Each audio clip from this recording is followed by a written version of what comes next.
Hai teman-teman, di video ini aku akan bahas satu topik yang juga menarik, yaitu mengenai singleness ya. Bagaimana sih rasanya menjadi wanita single di usia 30 tinggal di Indonesia gitu ya. Oke, ini aku akan sharing aja dari perspektifku dan pengalamanku secara pribadi.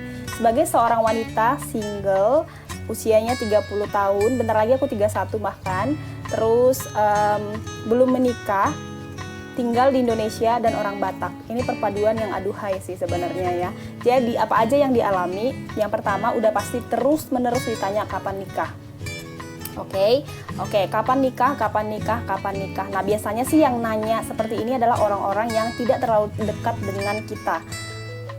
Bisa jadi stranger, bisa jadi teman yang udah lama nggak kontak sama sekali, atau teman biasa gitu yang tidak tahu apa-apa tentang hidup kita, sehingga mereka nanya kapan nikah gitu loh. Kalau teman-teman dekat kita atau keluarga kita kan mereka tahu kalau mungkin saat ini kita nggak punya pacar, atau kita baru putus, atau kita belum membuka hati, atau ada yang trauma, atau ada yang ketakutan menikah karena latar belakang keluarga dan macam-macam.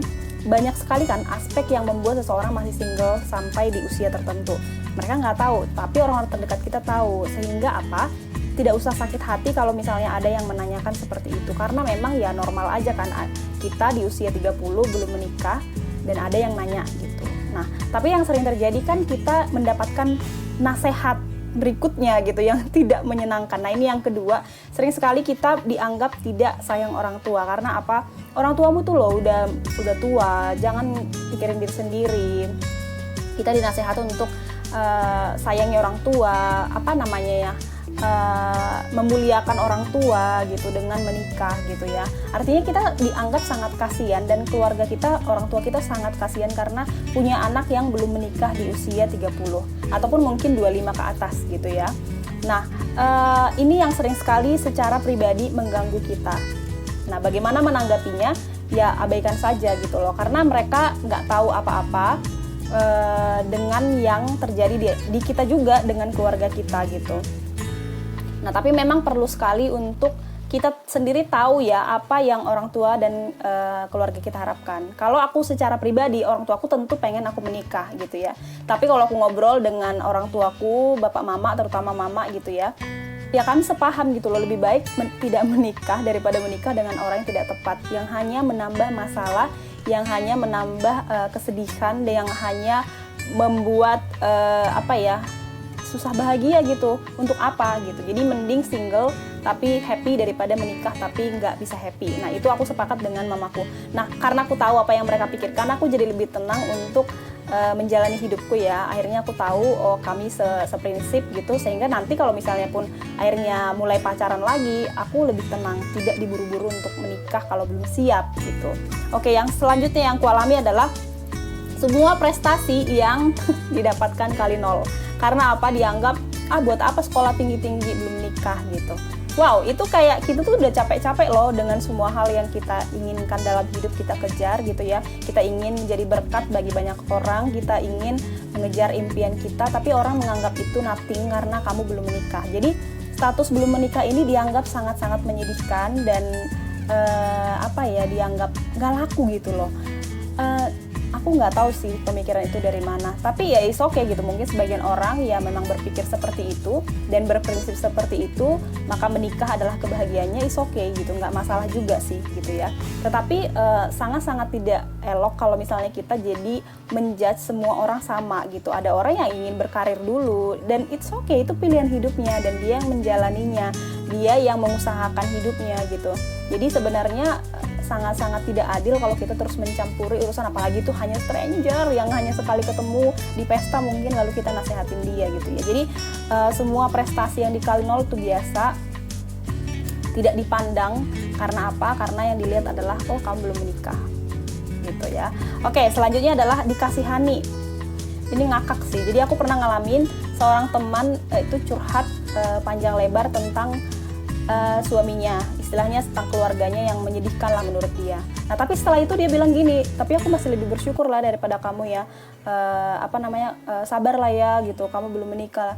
Dalam hati oke gitu ya. Jadi maksudnya kita tuh nggak harus dikasihani sebenarnya gitu, karena kita happy kok dengan hidup kita, cuma memang belum ketemu aja dengan seseorang yang cocok. Iya gitu ya. Jadi memang belum ketemu aja dengan orang yang cocok, sehingga ya masih menanti aja gitu loh sambil terus melanjutkan hidup gitu. Nah, jadi ini tips dari aku untuk teman-teman yang mungkin 25 plus yang udah mulai pusing gitu ya, ditanyain mulu kapan nikah dan kenapa masih milih-milih gitu. Dan selalu mendapat nasihat, jangan terlalu pemilih, jangan terlalu sebagai perempuan jangan terlalu standar tinggi gitu. Terus kalian tuh punya batas usia gitu ya, punya masa subur, punya kayak mesin gitu katanya, yang suatu saat akan turun mesin gitu. Terus nanti di usia 35 ke atas mah udah siapa aja mau gitu.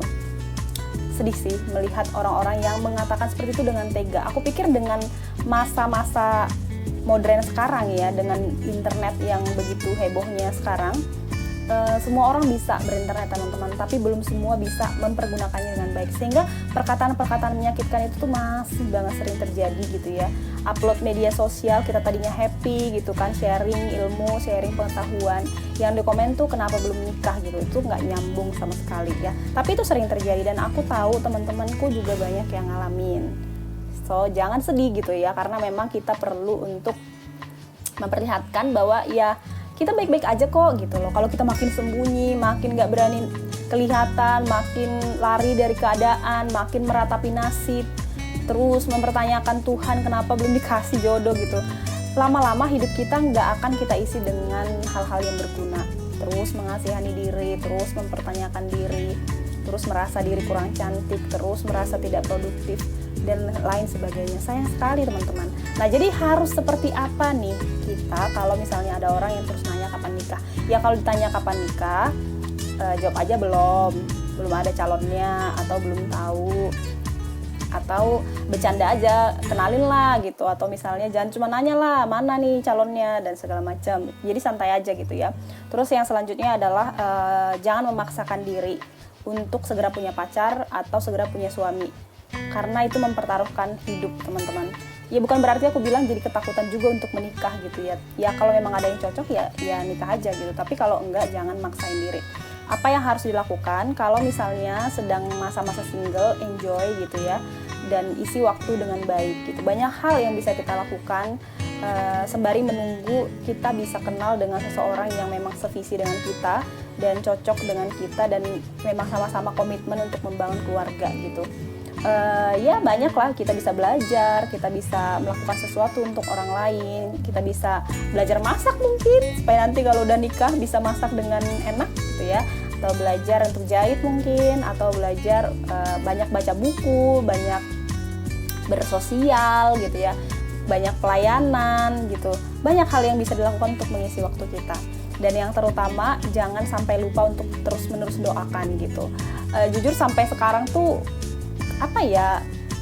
belum lagi kayaknya bikin kriteria yang sebenarnya ingin diharapkan gitu ya.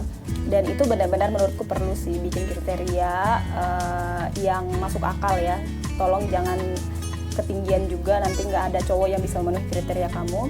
Dan juga jangan lupa doakan, karena benar gitu, ketika kita terus fokus nyari, kita lupa mempersiapkan diri kita. Doakan diri kita supaya lebih tenang, supaya bisa mempersiapkan diri, supaya kita bisa lebih siap kalau dia udah datang gitu. Supaya nanti kalau misalnya datang, aku bahagia dengan hidupku, karena aku produktif, karena aku mencintai Tuhan, karena aku mencintai keluargaku, mencintai teman-temanku, aku happy gitu. Kamu juga demikian, dua orang yang happy ini bersama-sama saling membahagiakan, sehingga ya ketika berkeluarga, punya anak juga tidak saling menuntut untuk terus dibahagiakan ya.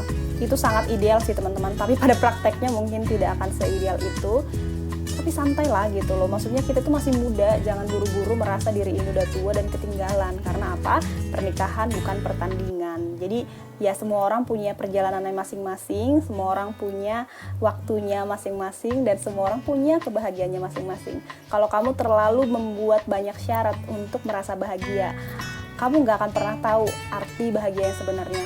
Kamu bisa kok bahagia dengan apa yang kamu miliki sekarang dan apa yang kamu miliki nanti. Jadi teman-teman tetap semangat, isi hidup dengan baik, tetap saling paling penting ya sayangi diri juga, terus rawat diri dan lakukan yang terbaik. Demikian dulu, bye-bye.